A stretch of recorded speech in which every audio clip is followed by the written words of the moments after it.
Honestly, yes. Maybe not soon, but definitely in the future. That sounds crazy to me. Living on another planet feels like science fiction. People probably said the same thing about going to the moon years ago. True, technology keeps advancing so fast. Exactly. Every year we hear new updates about space missions. Would you actually want to live on Mars, though?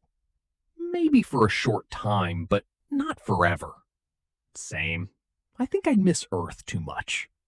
Especially nature, oceans, and fresh air. Yeah, Mars looks cold and empty in pictures. It does, but scientists think humans could build cities there someday. Imagine waking up and seeing another planet's sky every morning. That would feel unreal. I wonder how daily life would work there. Probably very different from Earth. Like what?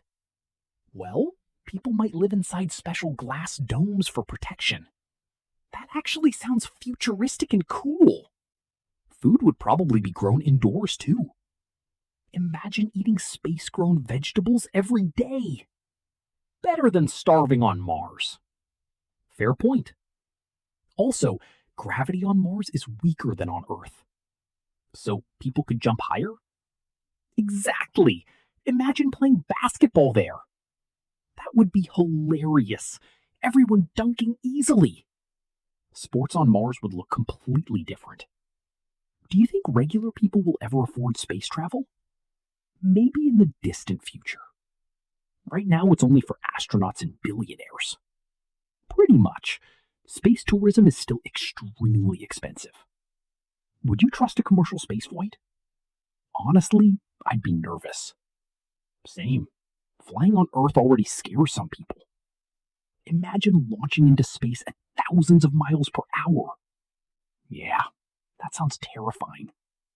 But also exciting at the same time. Humans are strangely attracted to dangerous adventures. That's how exploration works. True. Without explorers, the world would be very different today. Exactly. Curiosity pushes humanity forward. Do you follow space news often? Sometimes. I watch rocket launch videos online. Those launches look incredible, especially when the rockets land back safely. Modern technology is insane. Honestly, we're living in a fascinating time. Imagine explaining smartphones to people from 100 years ago. Their minds would explode.